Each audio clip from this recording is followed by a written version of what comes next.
Alors bonjour Christopher, quel bilan fais-tu de l'économie mondiale en 2025? Alors, c'est vraiment très simple. Je pense que ce qu'il faut retenir, c'est que le pire n'est jamais certain. Concrètement, on a eu par exemple le jour de la libération, tout le monde paniquait, a surréagi, ça y est, ça veut dire récession de l'économie américaine, hyperinflation.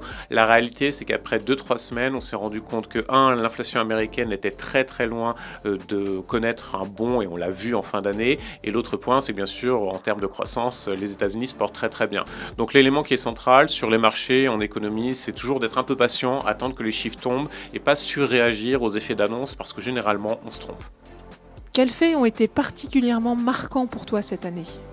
Le jour de la libération, c'est-à-dire Trump qui annonce des tarifs douaniers quasiment à l'égard de tous les pays, bien évidemment, c'était le fait le plus marquant. Ça a été très documenté, ça a été bien sûr commenté également. La réalité, c'est qu'on s'est rendu compte que l'impact sur les marchés était plutôt faible. De mon point de vue, finalement, ce qui a peut-être plus compté, c'est que la Réserve fédérale, malgré la pression de la Maison-Blanche, elle a continué de baisser les taux à son rythme. On a eu 3 baisses de taux de la part de Jerome Powell. Effectivement, c'est une bonne nouvelle. C'est une bonne nouvelle, bien sûr, pour les marchés actions, puisque le loyer de l'argent qui est plutôt faible, et en général, assez positif pour les actions. Et quels sont les secteurs que les investisseurs ne devraient pas rater en 2026? Il faudra surveiller à tout prix, bien sûr, cette thématique de l'IA. On est vraiment face à un super cycle d'innovation de l'IA. Alors, bien évidemment, il y a plein de segments qui sont intéressants. On a les biotechnologies, on a les énergies renouvelables, on a bien sûr les plateformes type Meta ou encore Amazon.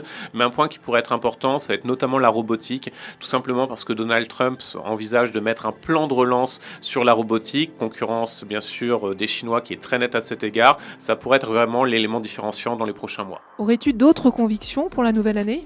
Ma conviction qui est très forte, c'est que quand on va sur l'Europe, parce que bien évidemment on a systématiquement ce retour de l'Europe qui a été quand même marqué en 2025, le point qui va être central, c'est d'être extrêmement sélectif. Si on prend par exemple le secteur du luxe, qui est un peu en métamorphose avec beaucoup de difficultés, on voit que des sociétés comme LVMH s'en sont plutôt bien sorties. Elles ont compris qu'on ne doit pas uniquement miser sur le luxe transactionnel. Concrètement, c'est dire quoi? C'est l'achat de sacs à main Louis Vuitton, mais on doit également miser sur l'hospitalité en se positionnant par exemple sur l'hôtellerie de luxe pour faire vivre une expérience.